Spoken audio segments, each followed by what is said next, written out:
5 years. He just retired. And I learned so many values from that company in terms of service and how to treat people and how to manage people and all these things. But that doesn't define who I am, but it certainly helped build who I am. When you look at somebody that played in the NFL, you immediately think, oh, that's their whole life.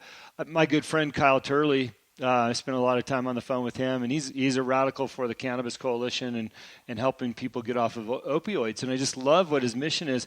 And, very quickly I realized it's not just about the football game. It's about what you can pull from that and bring to the world beyond those careers. And that's what I love about with Kyle and quickly learning with you. You're in a different trajectory now than football. Tell us about what you're doing and where you're heading with your career. So, wow. I was asked to coach when I retired, and I said, no, I wanted to be around my kids. Well, it's amazing after you raise your kids, how much you realize so many, whether it be high school kids or college kids or adults didn't have those same weapons in order to succeed in life. And so my mission is to get out and help people, whether it be a high school kid, a college kid, or someone in middle management or even above that thinks they're trapped, that thinks, I just don't know where I want to go with this. I'm in the wrong business. Or the thing is, you have it. You already have this. You already have the combination to unlock things. You just got to figure out what order the numbers go in. And once that happens, it's amazing what gets unlocked in you. And so I really stress the ability when I talk to people to just take a step, a little ownership of yourself, and take an action, take a step, figure out what it is. It's not unlike when we talk about scratching off that thing on the list. Put something out there that I'm going to do this and go do it. Regardless if it's a win or a loss, do it. Because a loss is just as good as a win in life. People forget that. It's because it's learning. And it's like, wow, you can get people. My mission is just to get people to take that step. And I want to connect as many people as I can within that so that more and more, wherever they are in life, they can take that next jump and help other people. Mm-hmm. Yeah, I think sometimes it's just that subtle little nudge that can get people going. I always say we need to get off our butts, and that's BUT''S, but we also need to get off our butt and just go do something. Give it a shot, right? Give it a try. Yeah, there's a lot of theory. It's action, though, that matters. Mm-hmm. I always say, it's D plus A equals R, and there's this old, the old riddle. I have 5 warriors on this riverbank, and the enemy's on the other side, and said, 3 of them make the decision they're going to swim across the river and fight the enemy. And so how many warriors do I have? And most people, they do it, and they think about it, and they say, you've got 2. Well, no, I saw 5. They made the decision. They didn't take any action. I never said they actually did jump in the river and swim. And there's the difference is any decision you make must be accompanied by an action to get a result. And I don't care if you decide you're going to do something and your action doesn't get you a win, it gets you a loss, you've got your result. Now you can figure out what you did wrong and you can get better and better and better. But hypothetically, just making decisions and never taking actions, you don't get anywhere. Yeah. People often think that the other guys got the good idea and they were lucky enough to, be successful with that idea. But I think we're all filled with good ideas. And it's like you said, it's the action, or the word I like is execute. It's the execution of that plan and that action. I've restarted my career 3 times. The last one, making the decision to move to Montana and work from home. And I had a plan, but it's about executing it. And certainly that's a part of your teachings and taking those actions when you're talking to people that are looking for a direction.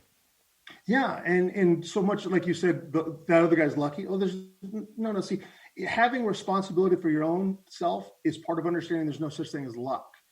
And yeah, there's going to be times where it seems impossible. Why'd that piano fall on me? Well, maybe if I hadn't turned right at that step, or I had stopped to look at something on the ground, there's a million things you did in the time to get to that piano falling on you that are your fault. And so if we can just take that little bit of responsibility, that it's freeing. It's like this most liberating thing in the world, because then action becomes easy. Because then you realize every action or inaction is the same. It is going to give you a result. So figure out what it is you want and take the action to get there. Glenn, I can't wait to see how your story unfolds from here on out. People look at age such a determining factor on how successful you can be and where you're at. And you and I are both in our 50s, and like I just suggested, I just re-upped my career again, and I'm having a great time with it. Sounds like you're doing the same. For my listeners that are in their 50s or older, there's always opportunity to start over or to start doing something that you've been passionate about doing, right? Absolutely. So one of the things I did when I played football was I interned in a winery every off season because I really loved the wine business. I wanted to learn more about it. And I was lucky enough to intern at Robert Mondavi every year and get to know Mr. Robert Mondavi. At the age of 53, Robert Mondavi was bankrupt. Robert Mondavi had been kicked out of the family business. He had no money and no assets.